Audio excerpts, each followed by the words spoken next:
Tonight here on WRTV, ABC News presents the first of a two-part docuseries going in depth on the climb, crash, and comeback of former heavyweight champion Mike Tyson. It's called Mike Tyson, the Knockout. ABC News and journalist Byron Pitts will take you through Tyson's difficult childhood to becoming undisputed world champion, to his 1992 rape conviction here in Indianapolis, and his other personal struggles to where he is today at the age of 54. Tyson and Pitts had an open and candid conversation that is the basis for this two-part documentary.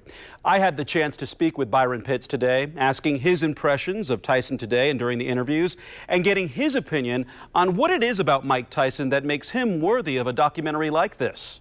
He was the youngest heavyweight champ in history, well known for his exploits in the ring, and unfortunately well known for his exploits outside the ring. So there's always been a curiosity about this guy. I think in many ways, part of the attraction is there's a little bit of Mike Tyson in all of us, or perhaps in someone we care about. Someone who's incredibly gifted in one area of life and flawed in so many others. They rise to the top and then they fall equally as far to the bottom. And so, many people scoff at people like that. Some are inspired by that kind of person, cheer for them.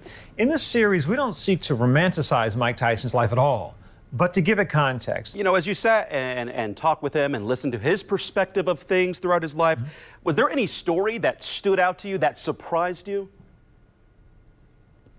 I was surprised at how smart he is. Mike Tyson, love him or hate him, is a bright man.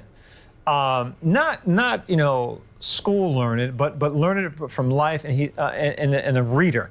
I'd estimate Mike Tyson has probably read more than 1,000 books in his lifetime, at least. In our conversations, he knew that I've been a war correspondent, and so the first 20 minutes of our conversation was spent talking about my time in Afghanistan. Because he's a student of history and has read about Genghis Khan and Alexander the Great, he was curious about Afghanistan and asked some real thoughtful questions that only someone who had read up on Afghanistan would know to ask. So I think you're taken by that. He is one of those people that when he walks in the room, his energy takes over the room. Part 1 of Mike Tyson, the Knockout airs tonight at 8 right here on WRTV.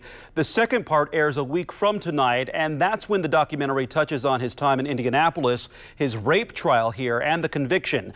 I spoke with Byron Pitts about that part of the Mike Tyson story, and we'll have that for you next week before Part 2 of Mike Tyson, the Knockout airs.